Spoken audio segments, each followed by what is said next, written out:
Hey, good morning everyone, it's Trackerman 44 here. Hey, I don't talk that much about safety. Sometimes whenever I do, it's got to be pretty important. But I got several old tractors around, and I know a lot of people do.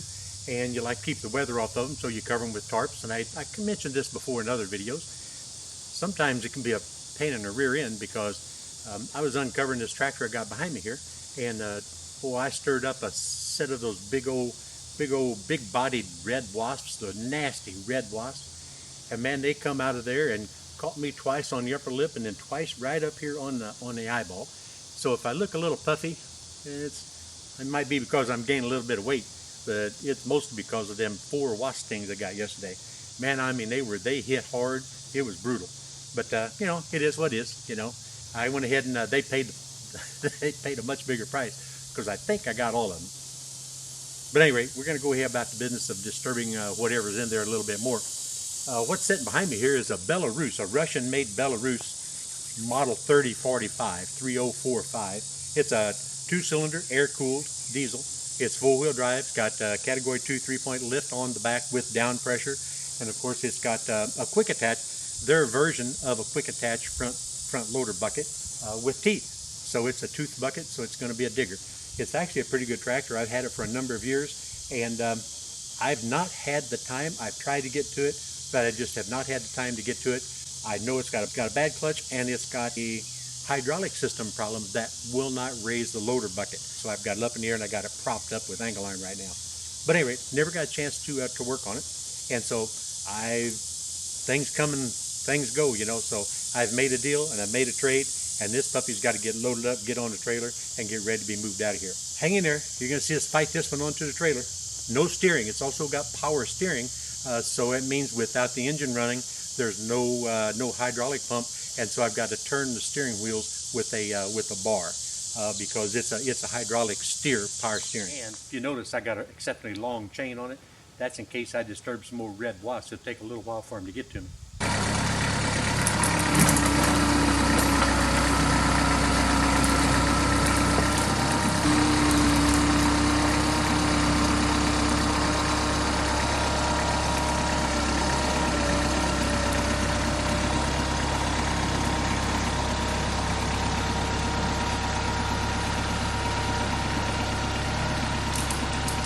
To make it easier on myself, I went and got the missus. She's going to do all the work by pulling the tractor forward while I try to steer it, because like I said, it's got hydraulic steering, so there's no way to control it other than with a bar on the front wheel. So we're just going to very gently pull it forward and rock it a little bit so I can get the wheels turned.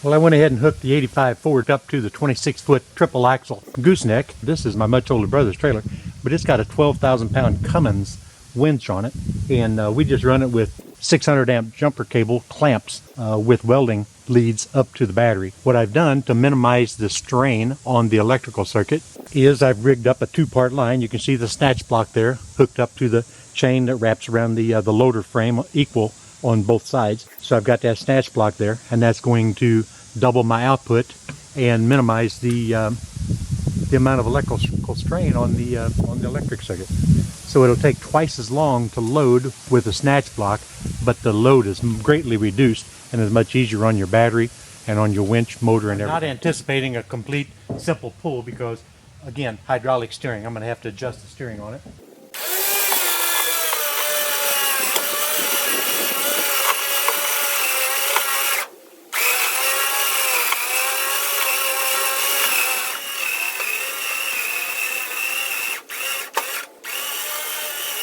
it's going to want to pull off the ramp, so I'm going to adjust those front wheels a little bit and line it up more straight with the trailer.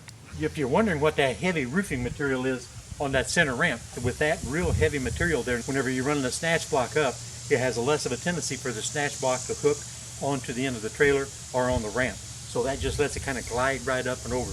You don't have to go back with a pry bar and raise the snatch block and cable to get it unhooked.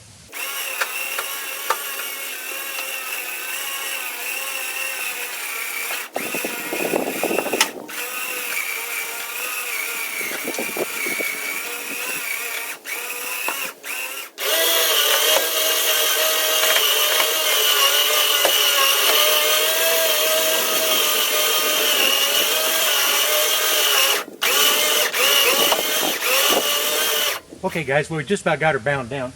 Now when you talk about load binding, let me tell you something.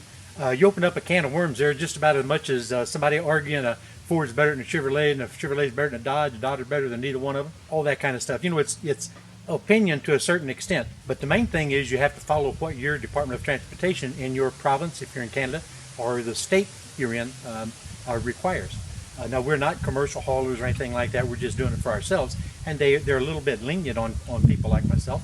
But if I was an over-the-road trucker or done it professionally, there are strict rules that you have to follow. Like for instance, in this particular state, on something like this, they require an individual binder for each wheel. So this load would have to have 4 individual chains, 4 binders, and also 1 chain and binder for every accessory. Like we'd have to have 1 strapped across the loader. If this is a backhoe, we'd have to have another across the backhoe. If we had extra buckets, extra tools, you'd have to have at least 1 chain and binder per implement that you have in addition to the tractor and the tractor accessories. But I see all kinds of guys screaming and hollering about how poorly things are bound down, and some of them are, there's no doubt about it. But trust me on this one here, I don't think anybody should complain. If you do, well, you know, come on over and do it better for me next time. But at any rate, what I do is I bind them down and I leave the winch on typically, and once I get the front binder up there, I'll go ahead and tug it a little bit with the winch and just put that additional much more pressure on the already cinched down chain binder, and then go ahead and tie down the back end whatever way I have to. Go ahead and bump the winch another time or two, then take the wire off. That way you got a good secure bind no matter what you think. And unless your winch is going to back off, which typically they do not, especially a 12,000 pound winch with a snatch block, it's going to take, you know, a lot of pull in order for that to unwind. It's not going to happen. I've never had it happen, and I've hauled dozens and dozens of tractors and heavy equipment, heavier equipment like this. Another thing that I like to do, I'm going to show you the chain on the front end. Instead of just throwing your chain like over something, like just over the drawbar or whatever, where if you do get in an accident or go around a hard curve and the tractor would have a tendency to slide, or your side, you know, you're punched in the side by a vehicle, that tractor can actually slide if you just have the chain lifting over the top of it. This is something I've been doing for 40 years. Don't know that it's required, don't know that it's even suggested to be done like this, but I run high quality grade 70 chains at the very minimum on every one of my implements, on every one of my tractors, because it's just safe that way. So let me show you what I do with the chains, whether it's around the drawbar or around the front of the tractor, or this is the way I do it. There's probably somebody going to scream bloody murder about this, but what I like to do is go around my axle, and then I'll make a double wrap around the chain with the chain to pull itself over to there.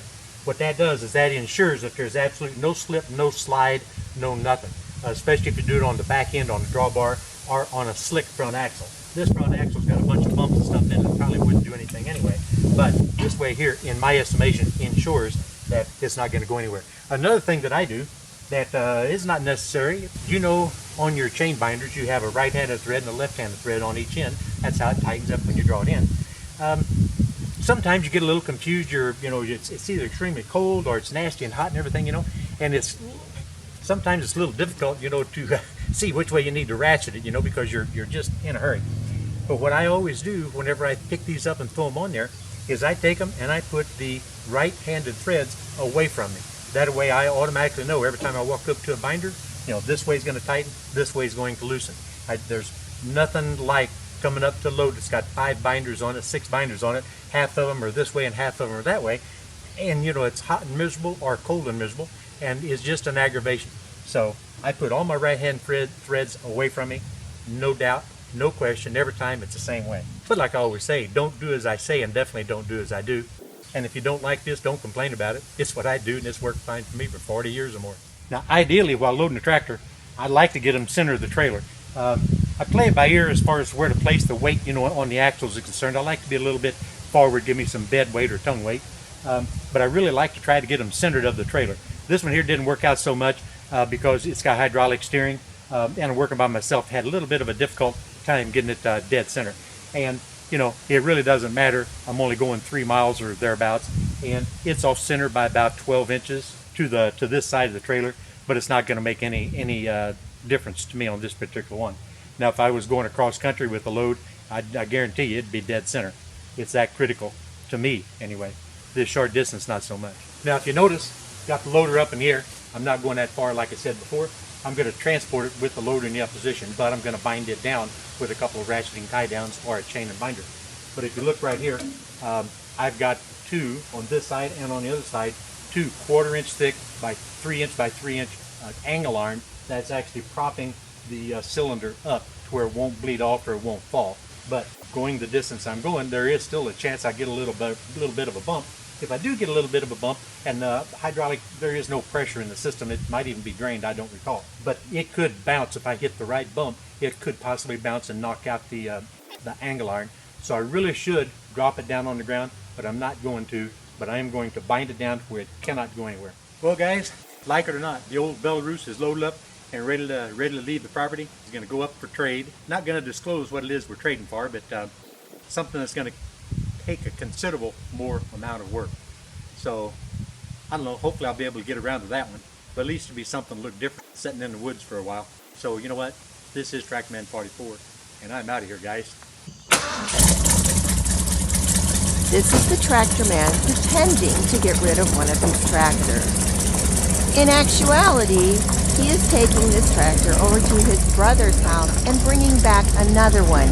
And then later, he'll bring this one back, and he thinks I won't notice. He's so cute.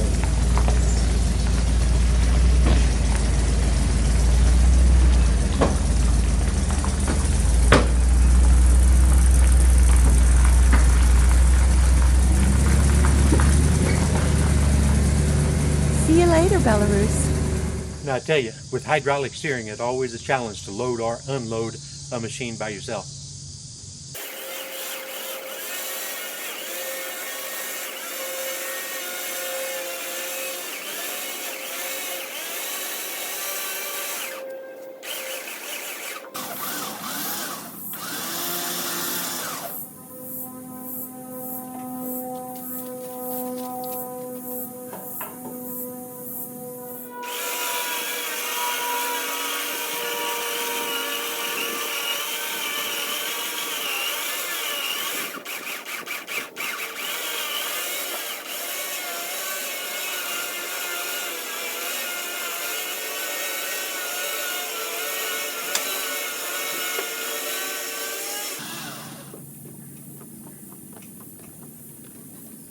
Well, I would say that was successful.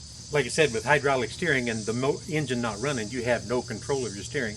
But as you can see, we got her down using gravity, as our friend in this particular case. You always want to load downhill if at all possible, if you have brakes on the machine, and you always want to unload downhill in a situation like this. But at any rate, y'all can do what you want. This is just what I do. I've got no more gravity at work because the tractor's setting pretty level. So now I just got to pull the trailer right out from underneath the ramps, just leave it set right here.